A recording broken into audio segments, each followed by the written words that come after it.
I really don't want to repay my mortgage anymore. I bought a house in 2020 for 850,000 yuan, 2 bedrooms and 1 living room. Including agency fees and other costs, I spent a total of 900,000 yuan. Last year, I wanted to sell this house and buy a 3-bedroom, but the selling price had already dropped to around 750,000 yuan. I listed it with an agent for several months, but no one bought it. So I asked the agent to take it off the market. Yesterday, the agent told me that now even at 650,000 yuan, nobody would buy it. I felt so heartbroken. It was like my heart was bleeding. I had made a down payment of 350,000 yuan, took a loan of 500,000 yuan, and after nearly 4 years, I still have 420,000 yuan to repay with a monthly payment of 4,000 yuan. I've paid over 100,000 yuan in interest alone. In the past 2 years, house prices have dropped again, and I calculated that I've lost 300,000 yuan. Even if I rent out the house, it would only bring in 1,500 yuan a month, which is 18,000 yuan a year. Over 20 years, that's only 360,000 yuan. But if I pay off the mortgage over 20 years, plus my down payment, I'll have to spend over 1.3 million yuan. It would have been better to rent a place to live. If I had known 2 years ago that the house price would drop below my mortgage amount, I would have just given up and done nothing. Many homeowners in China who bought houses when prices were high now regret it. They were convinced by the Chinese government's hype about the housing market, and many have lost hundreds of thousands, even millions of yuan. The price of my house dropped from 23,000 yuan per square meter to 8,000 yuan per square meter. Years of savings have evaporated, and now I want to sell, but no one is buying. I bought the house in 2020 in this community, and at the time, the price was 23,000 yuan per square meter. Now the selling price might be around 8,000 yuan, and even then, very few have sold. Some owners have listed their properties at 6,000 yuan per square meter, but even at that price, no one is buying. Looking back, I was such a fool for buying this house. Why did I spend money on this house? I must have been out of my mind. The house is located between Tianjin and Beijing, in Hebei. It's over 70 kilometers from Tianjin to the east and over 80 kilometers from Beijing to the west, roughly an hour's drive. When I bought it, I thought this place was great, close to the capital. The down payment drained the savings of 3 generations. The house has 3 bedrooms, 2 living rooms, and 2 bathrooms, with a construction area of 130 square meters. It's a popular layout, perfect for a family. I bought it because of the good location, with metro stations, hospitals, and schools all nearby. I bought it when housing prices were at their peak. Now, looking back, I was just a high-price chaser.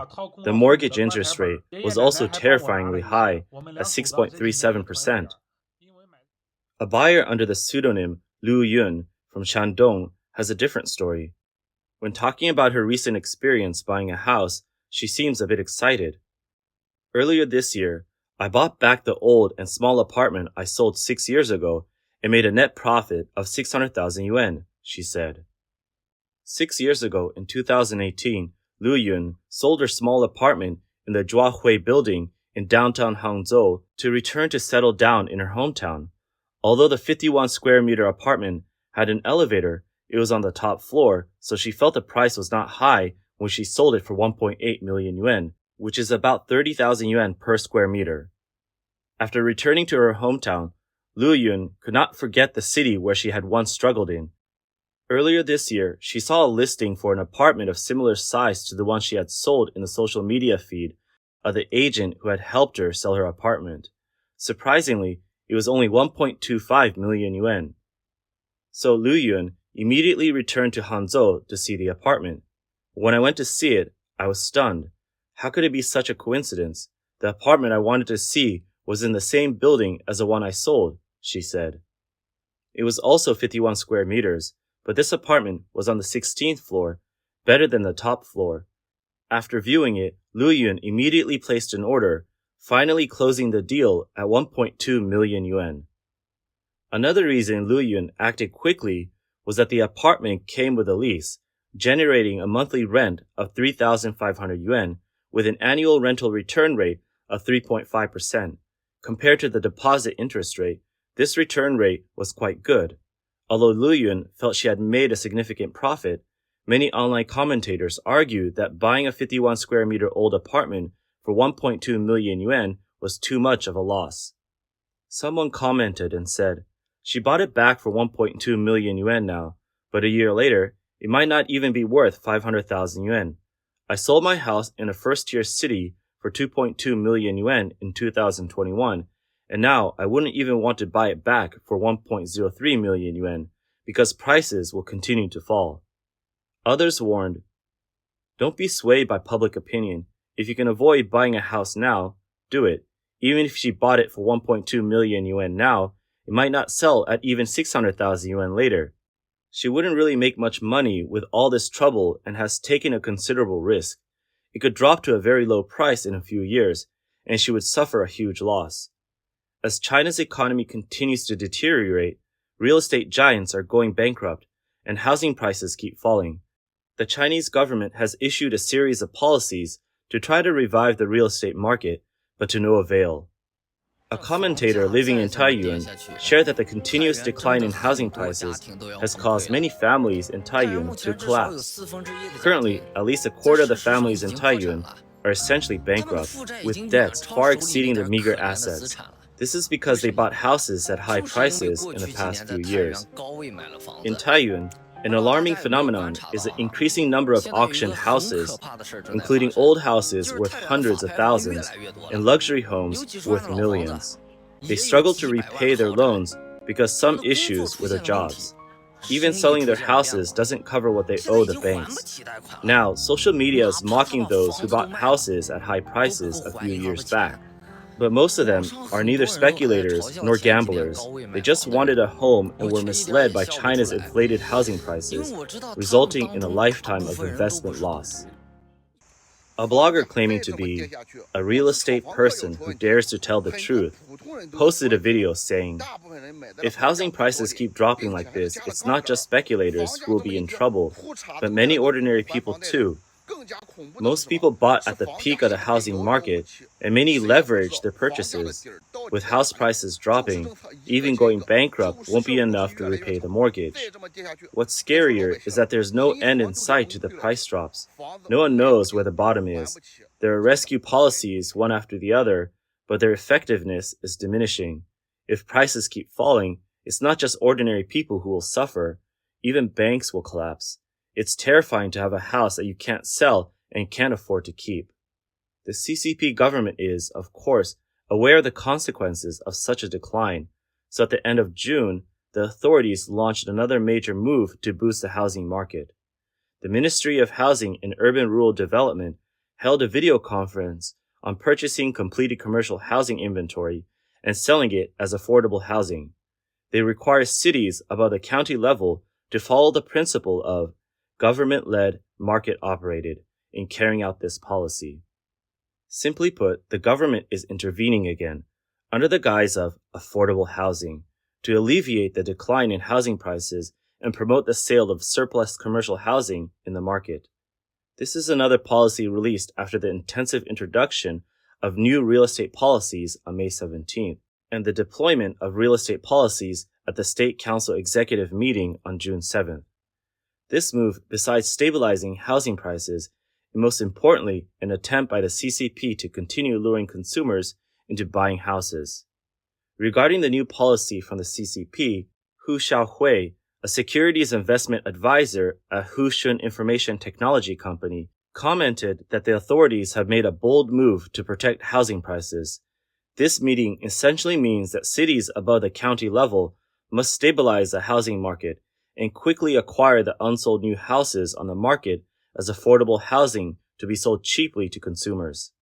This approach helps developers and allows more people to live in affordable housing. Similar policies have been implemented before, but this time it extends to county towns, indicating that houses are not selling well, especially in smaller cities. The pressure on developers is immense, and the government is also anxious because unsold land affects fiscal revenue. Hu Xiaohui also mentioned that in 2021, houses sold for more than 18 trillion yuan But this year, selling at 8 trillion yuan will be quite a good deal already. There is a gap of 10 trillion yuan. This is because no matter what policies are introduced, the housing market will never return to its former state. For the people, investment and policy are two different things. Although the government is lowering interest rates and taxes to stimulate real estate demand, the people are not buying it anymore. People have seen through it and have no expectations for the future, so they dare not leverage to buy houses. According to social media commentator Qin Zhangwei, the series of policies introduced by the government from May until now have been ineffective. This indicates one thing. People who are not buying houses either have a negative outlook on the market or lack the down payment or monthly mortgage payments. They genuinely cannot afford it and are unwilling to bear the associated pressure and risks. As for the new policy introduced by the Chinese government in June, Qin Zhangwei believes this is just a helpless move. This policy seems more like a publicity stunt to show the government's determination to save the housing market and to continue to entice people to buy houses, trying to avoid outcome of government purchases. Qin Zhangwei said, "The acquisition of affordable housing is quite limited because there is a requirement for the area purchased. Affordable housing units are typically small, around 30 to 40 square meters as a standard, and 60 to 70 square meters at most, but these are not the mainstream. Therefore, the government's ability to boost the real estate market is limited. Additionally, funding for these purchases is a significant issue as the government is already heavily in debt. Where will the money for these acquisitions come from?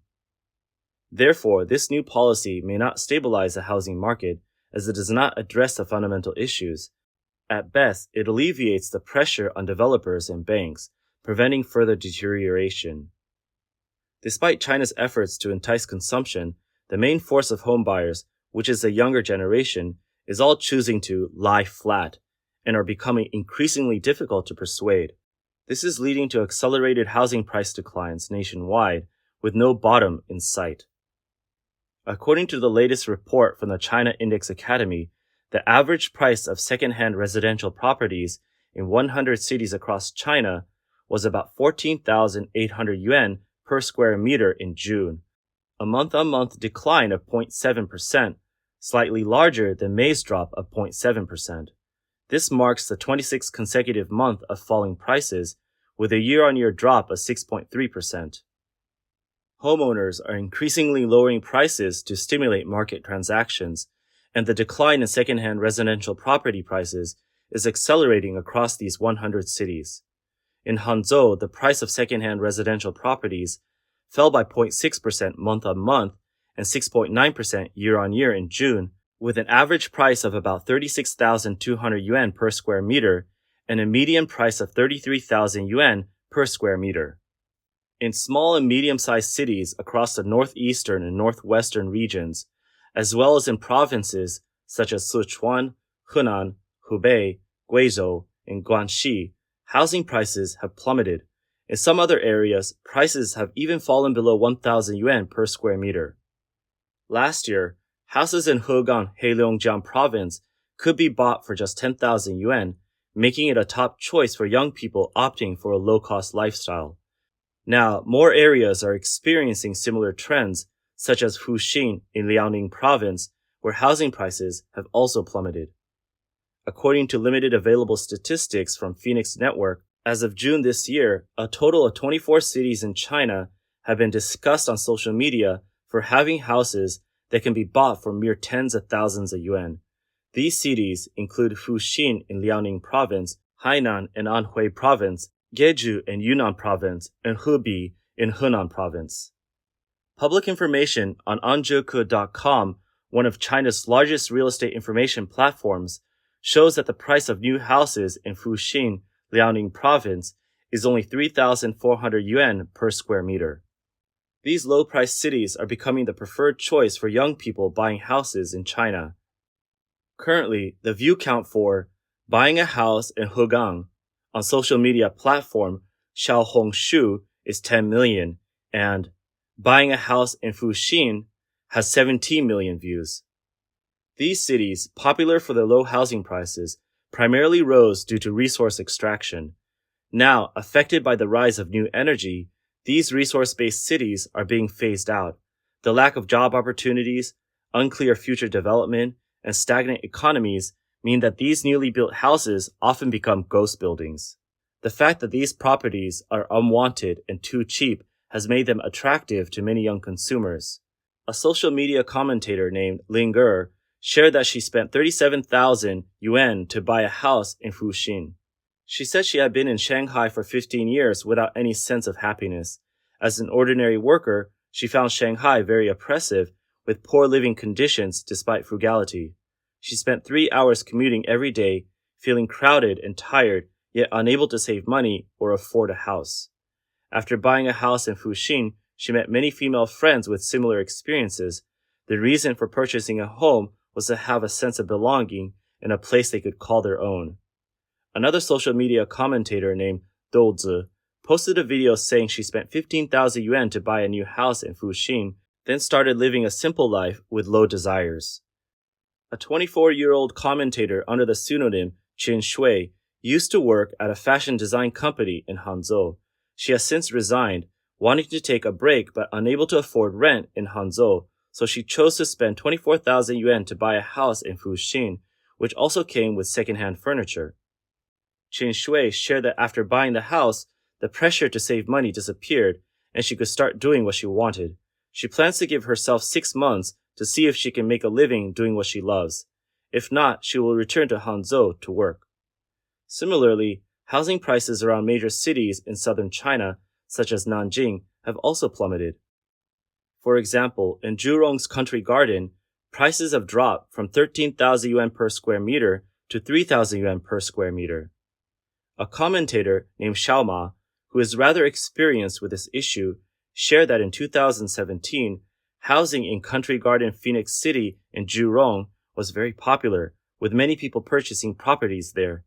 However, now they all regret their decision every time they revisit this area. Those who bought houses in Zhurong's Country Garden hope to make money from their investments, as housing prices in Nanjing were about 50,000 yuan per square meter, which they couldn't afford. Now they deeply regret it. The same situation is happening southwest of Zhengzhou, in Jiaoyu Town, Dongling Lake. These 18-story high-rise houses, delivered with fine decoration, had prices reaching 11,000 yuan per square meter in 2018 to 2019. Now, prices have dropped to 3,000 to 4,000 yuan per square meter.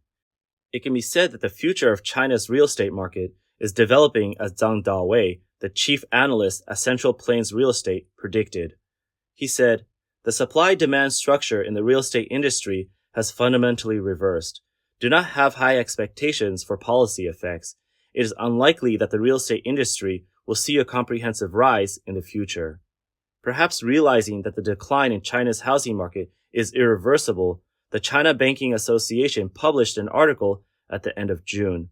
The article stated that China's economic dependence on real estate is decreasing and that a significant drop in housing prices will benefit consumer spending in the long run.